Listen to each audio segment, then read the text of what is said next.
রূপা, আজ সকাল থেকে একবারের জন্যও তুমি আমার কাছে আসোনি কেন? আমি এভাবে বিছানায় পড়ে আছি বলে কি তুমি আমার থেকে বিরক্ত হয়ে গেছো? তুমি এরকম করে বলছো কেন সুরেশ? এরকম কোনোদিনও হতে পারে না। আসলে আমি একটু কাজে ব্যস্ত ছিলাম, তাই তোমার কাছে আসতে পারলাম না। আরে হ্যাঁ, একটু আগে আমি মাকে জিজ্ঞাসা করেছিলাম, মাও এটাই বলেছিল। আচ্ছা ঠিক আছে, এবারে তুমি বসো, আমি তোমার জন্য খাবার বের করে দিচ্ছি। রূপা, তুমি আমার কত খেয়াল রাখো। আমি অনেক লাকি যে তোমার মতো ওয়াইফ পেয়েছি। হ্যাঁ ঠিক আছে, আমার এত বেশি প্রশংসা করতে হবে না। তোমার খেয়াল রাখা আমার কর্তব্য। তুমি ভালোভাবে থাকো আর তাড়াতাড়ি সুস্থ হয়ে ওঠো। এরপর রূপা সুরেশকে খাবার দিয়ে নিজেও শাশুড়ির সঙ্গে খেতে বসে পড়ে। পরের দিন সকালে রূপা আবার তার টোটো নিয়ে কাজে বেরিয়ে পড়ে। রূপা যখন তার এলাকা থেকে যাচ্ছিল, এমন সময় তাদের প্রতিবেশী মহিলা কমলা তাকে আটকায়। কি রে রূপা, এভাবে টোটো চালাতে তোর লজ্জা করে না? তোর জন্য আমাদের এলাকার মান সম্মান সব শেষ হয়ে যাচ্ছে। আমাদের খারাপ সময়ে আমি কাজ করছি, কাজ করতে লজ্জা কিসের কাকিমা? পৃথিবীতে এত রকমের কাজ থাকা সত্ত্বেও তুমি ছেলেদের কাজ করবে কেন? তুমি কি আর কোনো কাজ করতে পারলে না? এই টোটো থেকে আমার শ্বশুর মশাই নিজের ইনকাম শুরু করেছিল, আর আমিও এই টোটো থেকেই রোজগার করা শুরু করেছি। এটা আমাদের পরিবারের জন্য অনেক লাকি। মেয়েটা অনেক তর্ক করতে পারে, মুখে মুখে কথা বলা ছাড়া আর কিছুই শেখেনি। সকলে নানা রকম কথা বলতে থাকে, কিন্তু রূপা তার টোটো নিয়ে সেখান থেকে চলে যায়। সারাদিন টোটো চালানোর পর সন্ধ্যাবেলায় রূপা বাড়ি ফিরে আসে। মা, এই দেখুন, আজ আরো ভালো ইনকাম হয়েছে। ঈশ্বরের অনেক ধন্যবাদ যে ভালোই ভালোই আমাদের নতুন কাজ শুরু হয়ে গেল। মা, এই নিন টাকা। সেই মুদিওয়ালার কাছে যত টাকা বাকি ছিল এখনই তাকে দিয়ে আসুন। টাকা পেয়ে গেলে তার মুখ বন্ধ হয়ে যাবে। হ্যাঁ বৌমা, আমি এখনই টাকা দিয়ে আসছি। সে আমাকে অনেক উল্টোপাল্টা কথা বলছিল। এরপর পার্বতী তার বৌমায়ের কাছ থেকে টাকা নিয়ে তার থেকে কিছু টাকা মুদির দোকানে দিয়ে দেয় এবং তার প্রতিবেশীর কাছ থেকে যেটা নিয়েছিল সেটাও তাকে ফিরিয়ে দেয়। আরে পার্বতী, নিজের বৌমাকে টোটো চালানোর কাজে লাগিয়ে দিয়েছিস, তাকে করানোর জন্য অন্য কাজ খুঁজে পেলি না? কি আর করব কমলা, এখন আমাদের সময় খারাপ চলছে। সত্যি, এখন কলি যুগ চলছে, এবার বাড়ির বউদেরকেও টোটো চালাতে দেখতে হবে। কমলার কথা শুনে পার্বতী বাড়ি ফিরে আসে। অপরদিকে পার্বতীর বৌমা টোটো চালিয়ে ভালো টাকা ইনকাম করতে থাকে।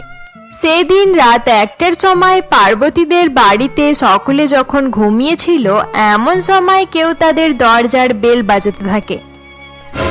আরে কমলা, তুই এত রাতে এখানে কেন? পার্বতী, আমার বৌমায়ের হঠাৎ করে অনেক শরীর খারাপ হয়ে গেছে। অনেকগুলো ট্যাক্সিওয়ালা আর টোটোওয়ালাকে ফোন করে দেখলাম, কেউই এত রাতে হসপিটালে যেতে চাইছে না। তোর বৌমা তো টোটো চালায়, তাকে বল না সে আমার বৌমাকে যেন হসপিটালে পৌঁছে দেয়। কিন্তু কমলা, তুই তো আমার বৌমায়ের টোটো চালানো একদমই পছন্দ করিস না। আমার বৌমায়ের টোটো করে হসপিটালে যেতে চাইছিস কেন? এখন ওসব কথা বলার সময় নেই পার্বতী, আমি যা করেছি অনেক ভুল করেছি। তুই তাড়াতাড়ি নিজের বৌমাকে বল সে যেন আমাদেরকে হসপিটালে পৌঁছে দেয়, না হলে আমরা অনেক বিপদে পড়ে যাব। আচ্ছা ঠিক আছে, তুই দাঁড়া, আমি বৌমাকে ডেকে আনছি। পার্বতী এই বলে তার বৌমাকে ঘুম থেকে তুলে তাকে সমস্ত কথা জানায়। তাহলে কি ভাবলে বৌমা, তুমি কি কমলা আর তার বৌমাকে হসপিটালে পৌঁছে দেবে? হ্যাঁ মা, আমি অবশ্যই যাব। এই বিপদের সময় প্রতিবেশীদের সাহায্য করা দরকার। আপনিও আমার সঙ্গেই চলুন। আচ্ছা ঠিক আছে, চলো বৌমা। এরপর রূপা তার শাশুড়িকে সঙ্গে নিয়ে তাদের প্রতিবেশী কমলা এবং তার বৌমাকে হসপিটালে পৌঁছে দেয়। তোমার অনেক ধন্যবাদ রূপা, তুমি আমার বৌমাকে হসপিটাল পর্যন্ত এনে আমার অনেক উপকার করেছো। কিন্তু কাকিমা, আপনি তো আমার টোটো চালানোতে বারবার আমাকে অপমান করেছেন। আমার অনেক বড় ভুল হয়ে গেছে রূপা, তোমাদের অবস্থা বুঝে আমাকে তোমাদের সাপোর্ট করার দরকার ছিল। তোরা সবাই মিলে আমার বৌমাকে থামানোর চেষ্টা করেছিলি, কিন্তু আমার বৌমা আজ নিজের চেষ্টায় সংসারের দায়িত্বভার নিজেই সামলে নিয়েছে। তুই আমাকে ক্ষমা করে দে পার্বতী। কিছু সময় পর্যন্ত হসপিটালে থাকার পর রূপা তার শাশুড়ির সঙ্গে বাড়ি ফিরে যায়। পরের দিন সকালে বেশ কিছু সময় পর্যন্ত টোটো চালানোর পর অঞ্জলি নামের সেই মেয়েটির সঙ্গে রূপার দেখা হয়, যে তার প্রথম প্যাসেঞ্জার ছিল। আরে মেম সাহেব, আপনি আসুন, আমার টোটোতে বসুন। আরে তুমি? আমি অনেক সময় থেকে টোটোর অপেক্ষা করছিলাম, কিন্তু টোটোই পাচ্ছিলাম না। তুমি একদম ভালো সময়ে এসেছো। ম্যাডাম, আপনি কি প্রত্যেকদিন এখান থেকেই যাতায়াত করেন? আরে হ্যাঁ হ্যাঁ, আমি প্রত্যেকদিন এই সময়েই যাই আর সন্ধ্যাবেলায় বাড়ি ফিরি। আমি জিসিটি কোম্পানিতে চাকরি করি। ম্যাডাম, আপনি যদি চান তাহলে আমি প্রত্যেকদিনই এই সময় আপনাকে অফিসে পৌঁছে দেব, আর ছুটি হলে আবার বাড়ি পৌঁছে দেব। আপনি পার্মানেন্ট ভাবে আমাকে রেখে দিতে পারেন। আরে এটা তো অনেক ভালো কথা, তুমি আমার মনের কথাই বলে দিয়েছো। তাহলে কাল থেকে তুমি আমাকে অফিসে পৌঁছে দিও, আর অফিস থেকে বাড়িও পৌঁছে দেবে। ধন্যবাদ ম্যাডাম। আচ্ছা, তোমার নাম কি? আমার নাম রূপা। ঠিক আছে, আমি তাহলে তোমার জন্য আরো কয়েকজন প্যাসেঞ্জার খুঁজে দেব। আপনার অনেক ধন্যবাদ ম্যাডাম। ধীরে ধীরে রূপার প্যাসেঞ্জারের সংখ্যা অনেক বাড়তে থাকে। রূপা দেরি করে বাড়ি ফিরতে শুরু করে। এরকমই এক রাতে, রূপা, আজকাল বাড়ি ফিরতে তোমার অনেক দেরি হয়ে যাচ্ছে। মা, আসলে পার্মানেন্ট প্যাসেঞ্জারের সংখ্যা অনেক বেড়ে গেছে, তাই কাজের চাপের জন্য আসতে দেরি হয়ে যায়। এখন আমাদের কাজ খুব ভালোভাবে চলছে। এটা তো খুব ভালো কথা, কিন্তু সুরেশ বারবার তোমার কথা জিজ্ঞাসা করতে থাকে। আপনি তাকে কিভাবে বোঝালেন মা? আমি যেমন তেমন ভাবে তার কাছে নানা রকমের বাহানা করতে থাকি। এখন সে বেড রেস্ট করছে, তাই বুঝতে পারছে না যে তুমি বাড়িতে থাকো না। যখন বিছানা থেকে উঠে বাড়িতে ঘোরাঘুরি শুরু করবে, তখন তাকে কি বলবো? এই ব্যাপারে তো আমিও কিছু ভাবিনি, পরে যা হবে দেখা যাবে। এরপর রূপা সুরেশের কাছে গিয়ে দেখে সুরেশ দুঃখী হয়ে বিছানায় শুয়ে রয়েছে। রূপা, আজকাল আমি লক্ষ্য করছি তুমি অনেক কম সময়ের জন্য আমার কাছে থাকো। আমি কি সত্যি সত্যি তোমার জন্য বোঝা হয়ে গেছি? আরে না না সুরেশ, তুমি এসব কথা ভেবো না। তুমি আমার স্বামী, তুমি কোনোদিনও আমার জন্য বোঝা হবে না। আমার কিন্তু এটাই মনে হচ্ছে রূপা, আমি তাড়াতাড়ি সুস্থ হতে চাই। আমি তোমার জন্য বোঝা হয়ে থাকতে চাই না। রূপা যেমন তেমন ভাবে সুরেশকে বুঝিয়ে দিয়ে ঘুম পাড়িয়ে দেয়। পরের দিন সকালে পার্বতীর মেয়ে কাজল তাদের বাড়িতে আসে। আরে কাজল, তুই হঠাৎ এখানে কেন? তোমরা এসব কি শুরু করেছো মা? বৌদি টোটো চালাতে শুরু করেছে, তাই সব জায়গায় মানুষ তোমাদের নামে খারাপ খারাপ কথা বলছে। এবার তুই শান্ত হয়ে যা কাজল, আগে গিয়ে নিজের দাদার সঙ্গে দেখা করে নে। আমি এখানে কারোর সঙ্গে দেখা করতে আসিনি। বৌদি টোটো চালানোই আমার শ্বশুর বাড়ির লোকেরা আমাকে নানা রকম ভাবে অপমান করতে থাকে। আমি ওটাই বলার জন্য এখানে এসেছি। বৌদি, তুমি টোটো চালানো বন্ধ করো। দিদি, তুমি কি বাড়ির অবস্থা জানো না? টোটো চালানো ছাড়া আমার কাছে আর অন্য কোনো উপায় নেই। মা, তোমারও কি মাথা খারাপ হয়ে গেছে যে তুমি বৌদিকে আটকাওনি? দিদি, তুমি আমার সঙ্গে যেমন ভাবে ইচ্ছা কথা বলে নাও, কিন্তু মায়ের সঙ্গে খারাপ ভাবে কথা বলতে হবে না। আচ্ছা, আমি নিজের মায়ের সঙ্গে কিভাবে কথা বলবো এবার সেটাও তোমার কাছে শিখতে হবে। সামান্য টোটোওয়ালি হয়ে আমাকে জ্ঞান দেওয়ার চেষ্টা করো না বৌদি। কাজলের কথা শুনে পার্বতী প্রচন্ড রেগে যায় এবং জোরে তার গালে একটি থাপ্পড় মেরে দেয়। আরে বাহ, আজ প্রথমবার তুমি আমাকে চড় মারলে। তুমি এই বেকার মহিলার জন্য আমার গায়ে হাত তুললে। আমি তোর অনেক ভুল সহ্য করেছি কাজল, কিন্তু আজ তুই অনেক বাড়াবাড়ি করে ফেলেছিস, তাই তোকে উচিত শিক্ষা দেওয়া দরকার ছিল। মা, দিদির গায়ে এভাবে হাত তোলা ঠিক হয়নি। তুমি চুপ করো বৌমা। শোন কাজল, তুই যাকে খারাপ মহিলা বলছিস, আজ তার জন্যই তোর দাদার চিকিৎসা চলছে, আর আমরা দুবেলা খেতে পারছি। আমাদের এমন অবস্থা হয়ে গিয়েছিল যে হয়তো আমাদেরকে ভিক্ষে করতে হতো। আমি এখানে তোমার বৌমায়ের প্রশংসা শুনতে আসিনি মা। আজ থেকে তোমাদের সঙ্গে আমার আর কোনো রকমের সম্পর্ক নেই, এটাই বলার জন্য এখানে এসেছি। আরে দিদি, তুমি এরকম করে বলছো কেন? চুপ করো তুমি। আমি এরকম ফালতু মানুষদের সঙ্গে কোনো রকম সম্পর্ক রাখতে চাই না। এবারে আমি যাচ্ছি। রূপা কাজলকে আটকানোর চেষ্টা করে, কিন্তু কাজল তার কোনো রকম কথাই শোনে না এবং রাগ করে সেখান থেকে চলে যায়। পরের দিন সকালে রূপা আবার টোটো নিয়ে বাইরে বেরিয়ে পড়ে। এভাবেই দেখতে দেখতে কয়েকদিন কেটে যায় এবং রূপা আরো দুটো টোটো নিয়ে ভাড়ায় দিয়ে দেয়। এরকমই একদিন এক বয়স্ক মানুষ রূপার টোটোতে ওঠে এবং সুরেশের পুরানো অফিসের বাইরে গিয়ে নামে। আজ এই অফিসের মালিককে আমি ছাড়বো না। কি হয়েছে কাকা? তুমি এরকম রেগে আছো কেন? এই অফিসের মালিক খুব খারাপ। সে আমার থেকে অনেক টাকা ধার নিয়েছে, কিন্তু ফেরত দিতে চাইছে না। এটা আমি খুব ভালো করেই জানি কাকা। এই মানুষটার জন্যই আজ আমাকে টোটো চালাতে হচ্ছে। আমি তোমার কথা বুঝতে পারলাম না। রূপা সেই বয়স্ক মানুষকে কিছু বলতে যাচ্ছিল, এমন সময় অফিসের ভেতর থেকে প্রকাশ বাইরে বেরিয়ে আসে। আরে বুড়ো, তুমি এখানে কি করতে এসেছো? তুমি ভালোই ব্যবসা শুরু করেছো প্রকাশ। তোমার জন্য আমার স্বামী অসুস্থ হয়ে বিছানায় পড়ে আছে, এবার তুমি বয়স্ক মানুষদেরকেও ধোকা দেওয়া শুরু করে দিয়েছো। তোমার সঙ্গে আমি কথা বলছি না, যাও গিয়ে নিজে টোটো চালাও, না হলে তোমার টোটো এখানেই ভেঙে দেবো। সাহস থাকলে আমার টোটোতে হাত লাগিয়ে দেখাও, তারপর তোমাকে বোঝাবো। প্রকাশ, তুই এত মানুষকে ধোকা দেওয়া বন্ধ কর, না হলে একদিন তোর অবস্থা অনেক খারাপ হয়ে যাবে। তোমরা এখান থেকে যাবে নাকি তোমাদেরকে মেরে তাড়াবো? প্রকাশ এই বলে বয়স্ক লোকটির কাছে যেতেই রূপা এবং সেই বয়স্ক লোক প্রকাশকে ধরে খুব মারধর করে। এরই মধ্যে আশেপাশের কয়েকজন লোক সেখানে চলে আসে। আমার সঙ্গে বেইমানি করে তুই অনেক খারাপ করেছিস প্রকাশ। তোমরা আমাকে মেরে ঠিক করনি, আমি পুলিশের কাছে যাব। তুই যেখানে যেতে চাইছিস চলে যা। তুই যে আমার কাছ থেকে টাকা নিয়েছিস, আমার কাছে তার প্রমাণ আছে। এবার দেখ, এবার আমি তোর অফিস বন্ধ করেই ছাড়বো। আপনি একদম ঠিকই বলছেন কাকা, এবার চলুন আমরা এখান থেকে চলে যাই। এরপর রূপা সেই লোকটিকে টোটোতে তুলে নেয় এবং তার বাড়ির কাছে পৌঁছে দেয়। অপরদিকে রূপার বাড়িতে সুরেশ বিছানায় শুয়েছিল, এমন সময় তার মা তার কাছে আসে। মা, রূপা কোথায়? সে এত দেরি করে আমার কাছে আসে কেন? আরে বাবা সুরেশ, সে একটু বাজার করতে গেছে, কিছু সময়ের মধ্যেই চলে আসবে। আমি রোজ রোজ তোমার কাছ থেকে এটাই শুনছি যে সে কোথাও না কোথাও যায়। কয়েকদিন থেকে আমার কিন্তু অনেক ভয় করছে মা। আমার মনে হয় রূপা আমার থেকে দূরে হয়ে যাচ্ছে। আরে না না সুরেশ, বৌমা ওরকম নয়। তুই দাঁড়া, আমি বৌমাকে এখনই তোর কাছে পাঠাচ্ছি। পার্বতী এই বলে সেখান থেকে চলে যায় এবং কিছু সময় পর রূপা বাড়ি ফিরলে রূপাকে সমস্ত কথা জানায়। এরপর রূপা তাড়াতাড়ি সুরেশের কাছে আসে। তুমি কেন এরকম কথা ভাবছো সুরেশ? আমি তোমাকে অনেক ভালোবাসি, আমি কোনোদিনও তোমার থেকে দূরে যাব না। রূপা, এবার আস্তে আস্তে আমি সুস্থ হয়ে যাচ্ছি, এবার তুমি আমার থেকে দূরে যাবে না তো? এভাবেই দেখতে দেখতে আরো কয়েকদিন কেটে যায়। এরকমই একদিন সুরেশ বিছানায় শুয়ে রূপার অপেক্ষা করতে করতে বিছানা থেকে উঠে পড়ে। একই সময় রূপা টোটো নিয়ে বাড়ি ফিরে। সুরেশ রূপাকে টোটো চালাতে দেখে অনেক দুঃখী হয়ে যায়। রূপা বাড়ির ভেতরে এসে সুরেশের চোখে জল দেখে বলে, আরে তুমি সুস্থ হয়ে গেছো? কিন্তু সুরেশ, তোমার চোখে জল কেন?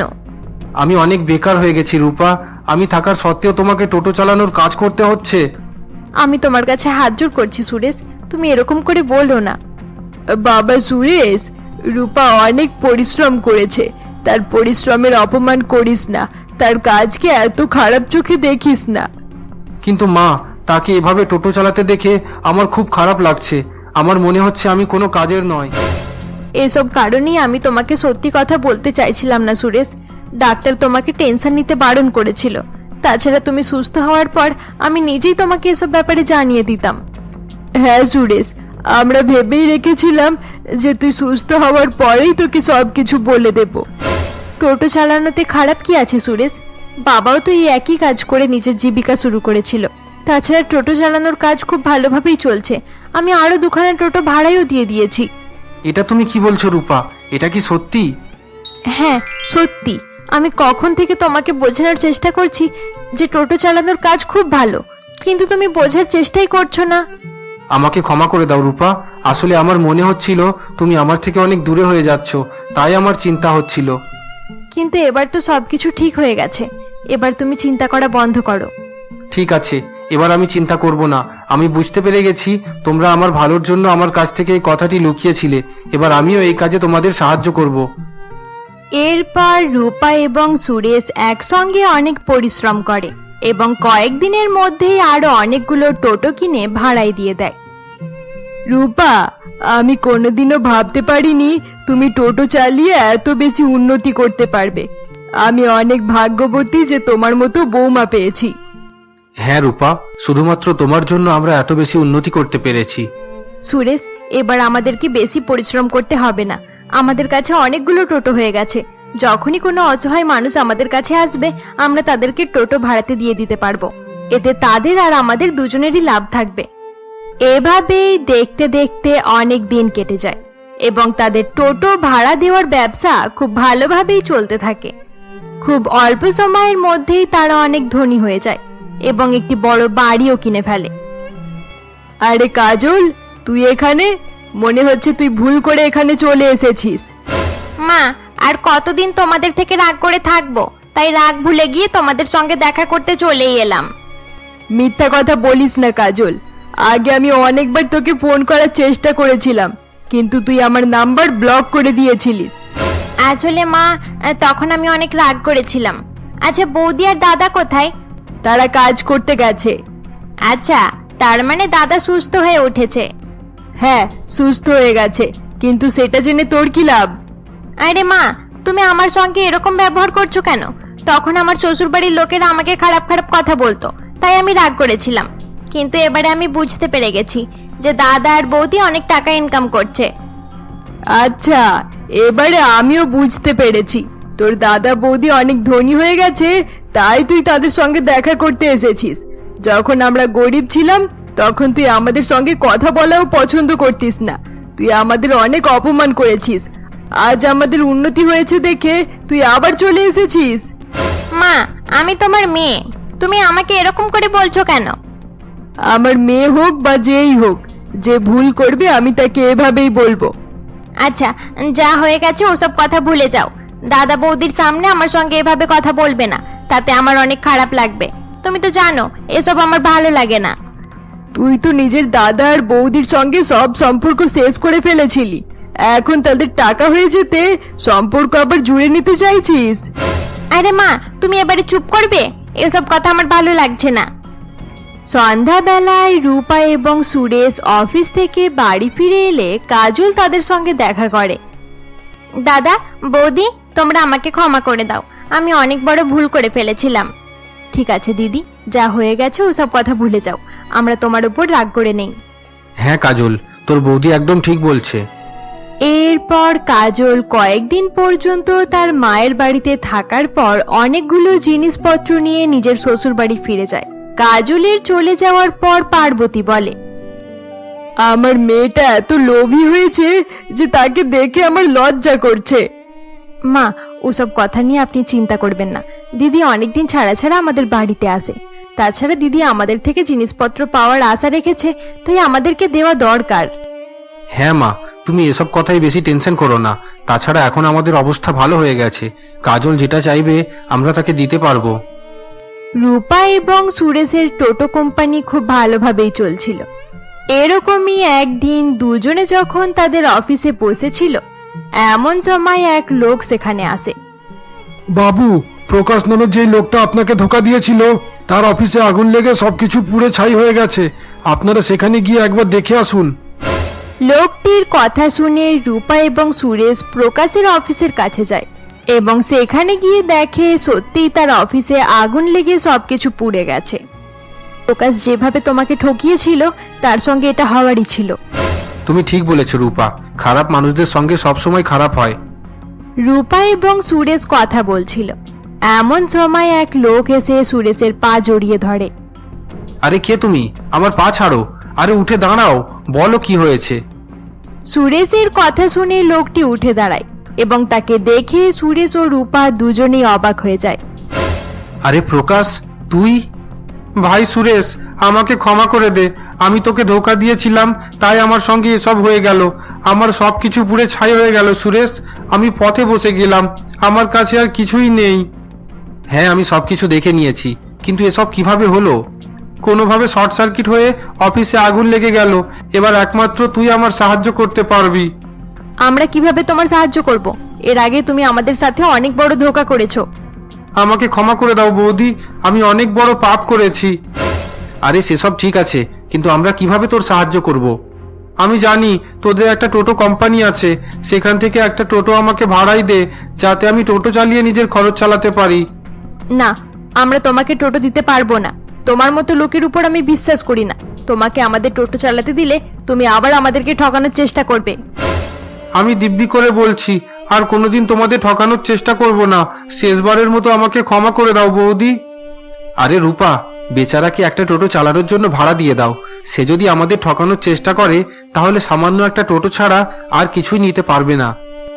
তুমি ঠিক বলেছো সুরেশ, একটা টোটো চলে গেলে আমাদের বিশেষ কোনো ক্ষতি হবে না। তোমাদের অনেক ধন্যবাদ। আমি কথা দিচ্ছি আমি তোমাদের টোটো চুরি করব না। আজকের পর থেকে আমি সৎভাবে উপার্জন করব। এরপর থেকে প্রকাশ রূপাদের কোম্পানি থেকে টোটো ভাড়ায় নিয়ে নেয় এবং টোটো চালানোর কাজ করতে শুরু করে। অপরদিকে রূপা তার পরিবারের সঙ্গে সুখে শান্তিতে জীবন কাটাতে থাকে। বন্ধুরা, আমাদের গল্পের সিরিজ এখানে শেষ করা হলো। গল্পটি ভালো লেগে থাকলে অবশ্যই লাইক করে দিও। এরকমই মজাদার গল্প দেখতে আমাদের চ্যানেলকে সাবস্ক্রাইব করতে ভুলবে না।